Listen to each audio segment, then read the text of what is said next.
ओम नमः शिवाय। मैं मायाराम बाबू साक्षी भाव ध्यान साधना केंद्र पर आपका स्वागत करता हूं। आज मैं बात करूंगा मानव का शरीर।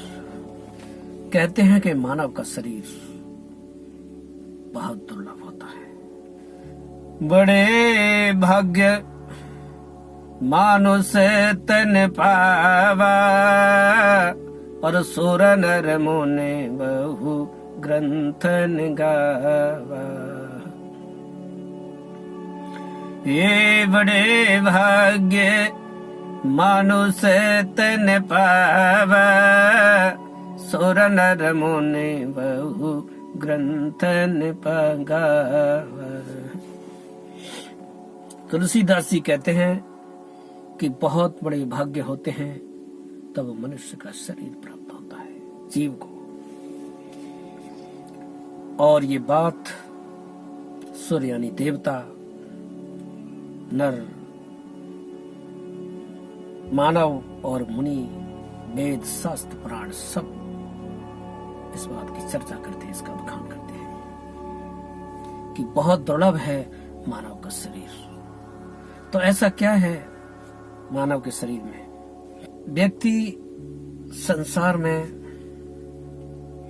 इस मानव के शरीर को लेकर के, वो स्वस्थ शरीर है, उसको लेकर के अनंत तरह के दुखों को मन में पालता है।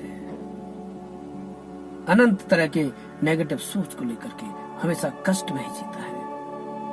सोचता है मेरे पास ये नहीं है, मेरे पास ये नहीं है, उसने ये कर दिया, वो ये है, वो है। अनंत प्रकार की नेगेटिव चीजें जीवन में लाता है और कितने कष्ट देता है अपने आप को। वो सोचता है कि मेरे पास तो कुछ है ही नहीं, मेरे पास नेगेटिविटी ही तो आएगी, पॉजिटिव कहां से सोच लूं मैं कि मेरे पास तो कुछ भी नहीं है। उसके पास देखिए इतना पैसा है, गाड़ी है, ये है, वो है, कितनी कितनी चीजें हैं। मेरे पास क्या है? मेरे पास तो कुछ नहीं। मैं कैसे खुश हूं? परमात्मा ने मुझे तो इतना दुख दिया है, इतना संकट दिया है। एक बात बताइए, जिसके पास गाड़ी है, बंगला है, इतना पैसा है, बड़ा वैभव है, बड़ी शान शौकत है, क्या वो अमर है? वो मरेगा नहीं। उससे भी बड़े बड़े बलवान, बड़े बड़े पैसे वाले, बड़े बड़े ज्ञानी पहले हो चुके हैं। आज वो कहां है? सब मिट्टी में मिल चुके हैं और सबको मिट्टी में मिलना है। कोई भी अमर नहीं है, कोई अमर नहीं है। जिसको आज आप देख रहे हो कि वो राजा है, वो पैसे वाला है, वो धनी है, इतना सुख संपन्न है, वो हो सकता है कि कल बहुत छोटा व्यक्ति रहा हो और आगे आने वाले जीवन में हो सकता है कि वो आपका दास बने। कोई नहीं जानता, यहां कुछ परमानेंट नहीं है। ये तो बदलती बदलती छाया है। जो आज राजा है वो कल भिखारी हो जाए, वो कल रंग हो जाए, कोई नहीं जानता है। ध्यान करिएगा कि हमारे आसपास अनंत आत्मा है, पृथ्वी पर भी है और अन्य लोकों में भी है। जितना जीवन है उससे तो लाखों गुनी आत्माएं ऐसी हैं जिनके पास शरीर नहीं है। वो सिर्फ एक चीज चाहती हैं कि हमें किसी प्रकार से मानव का शरीर मिल जाए। वो आत्मा है, अपने कर्मों के बंधन में है, भटक रही है, और कर्मों के बंधन से छूटने का एकमात्र उपाय है, वो है मानव का शरीर। जो देव आज ऊपर बैठे हुए ऊपर लोकों में अपनी पूजा करवा रहे हैं, उन देवताओं को भी कर्म के बंधन से छूटने के लिए इस लोक में आना पड़ेगा, मानव का शरीर लेना पड़ेगा और ध्यान योग साधना के द्वारा, परमात्मा की भक्ति के द्वारा और कर्म के द्वारा अपने बंधनों को काटना पड़ेगा।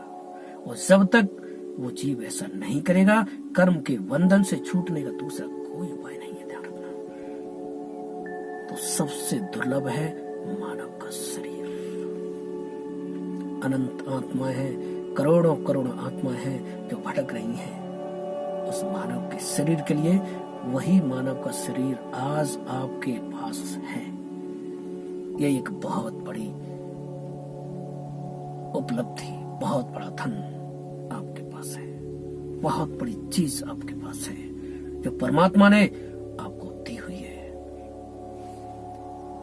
इसके बारे में कभी सोची तो सही? कभी नहीं सोचते हैं। अब सोचते हैं कि ये क्या है, ये तो है ही, ये तो मिला ही है, यूं ही मिल गया, इसका क्या है, यूं ही मिल गया बस। लेकिन ये यूं ही नहीं मिला है। जिसका शरीर बूढ़ा हो गया है, जो चल नहीं सकता है, जो खाट में पड़ा हुआ है, खटिया में पड़ा हुआ है, पानी का एक गिलास उठ करके पी नहीं सकता है, इसके पैरों में जान नहीं है, जिसे अनंत प्रकार के रोग हैं, उससे पूछिए कि शरीर का महत्व क्या है, वो बताएगा आपको। तब आपको पता चलेगा कि हाँ, स्वस्थ शरीर की वैल्यू क्या होती है।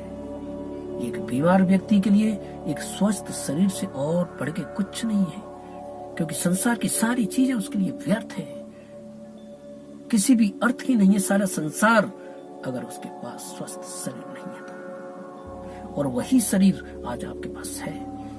क्या इस बात की कभी खुशी हमने मनाई है?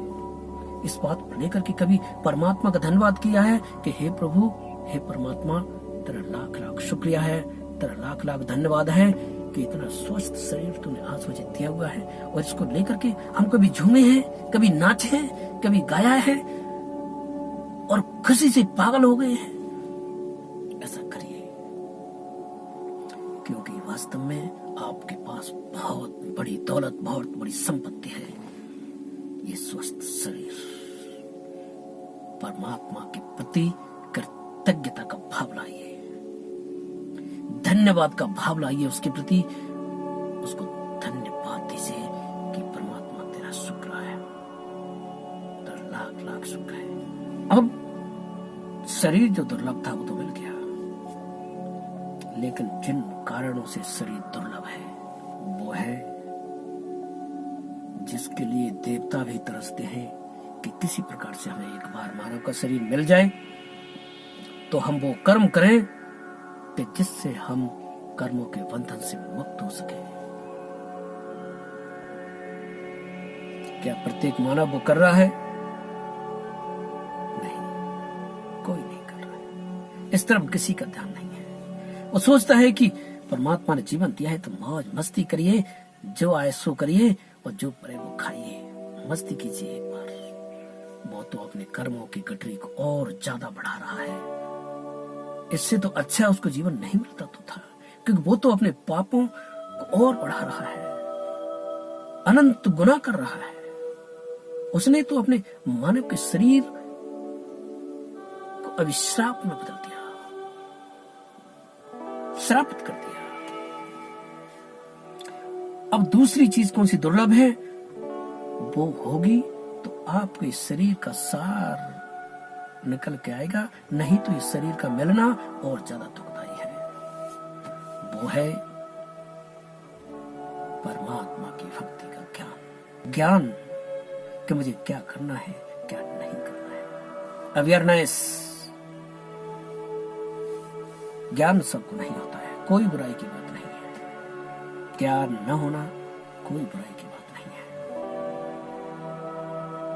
क्योंकि ज्ञान अगर हमारे पास नहीं है तो ज्ञान लिया जा सकता है। संसार में अनेक स्रोत हैं जहां से ज्ञान लिया जा सकता है। अनेक धर्म गुरु हैं जो हमें बता रहे हैं कि धर्म क्या है, अधर्म क्या है, कर्म क्या है, विकर्म क्या है, क्या करना है, क्या नहीं करना है, किस तरह से साधना करनी है, किस तरह से मानव के जीवन को सफल बनाना है। वहां पर जाकर के सीखिए और उस मार्ग पर चलिए और अपने जीवन को हम सफल बना सकते हैं। लेकिन बुरी बात तब होती है कि जब हम ये सोचते हैं कि हम तो सब कुछ जानते हैं। है कौन सा बाबा, कौन सा ढोंगी, कौन सा धर्म, बाढ़ में जाने दीजिए, क्या करना है। हम आज हैं, हम सब कुछ हैं, हम ब्राह्मण हैं। ये दुखदाई है। ये अज्ञान, ये भाव व्यक्ति के मन में जब आ जाते हैं तो समझ लीजिए उसका संपूर्ण विनाश निश्चित है। क्योंकि आप मेरी बात को बड़े ध्यान से सुन रहे हो, मेरा चैनल देख रहे हो, इसका मतलब है कि आपका जीवन तो सफल निश्चित है। परमात्मा की भक्ति के प्रति आप जागरूक भी हो, आपके पास मानव का शरीर भी है, तो निश्चित रूप से आपकी सदगति हो सकती है। लेकिन सदगति तभी होगी जब आप धर्म गुरुओं की बातों को सुनोगे, वेद शास्त्र पुराणों में जो लिखा है उसको सुनोगे और फिर अमल में लाओगे और उसमें चलोगे, अपने जीवन में उसको उतारोगे। साधना करने का विषय है। करने से पहले कोई भी क्षेत्र हो, सीखना तो पड़ता ही है। सीखिए, लेकिन सीखने के बाद तो करना पड़ेगा। जब तक करोगे नहीं तो उसका लाभ तो होगा, लेकिन इतना नहीं। जिस तरह से आपको खाना बनाना है तो पहले सीखना पड़ेगा कि खाना कैसे बनाया जाता है, कौन सी सब्जी किस तरह से बनाई जाती है, रोटियां कैसे बनाई जाती हैं, वगैरह वगैरह सब कुछ आपको सीखना है। तो जो भी बढ़िया जानता है आप उससे सीख लोगे, लेकिन सिर्फ सीखने से काम नहीं चलेगा। आपको खाना बनाना होगा और बनाने के बाद उसे खाना होगा। जब तक खाना बनाओगे नहीं, उसे खाओगे नहीं, तो भूख मिटेगी नहीं। भूख तभी मिटेगी जब खाना बनाओगे, पहले सीखोगे, फिर बनाओगे और फिर खाओगे। तो पहले ज्ञान लीजिए, जीवन में उतारिए और उस पर चलिए, अपना उद्धार कीजिए, अपने परिवार का उद्धार कीजिए, अपने पूर्वजों का उद्धार कीजिए, आने वाली पीढ़ियों का उद्धार कीजिए और इस मानव के जीवन को सफल बनाइए। ओम नमः शिवाय।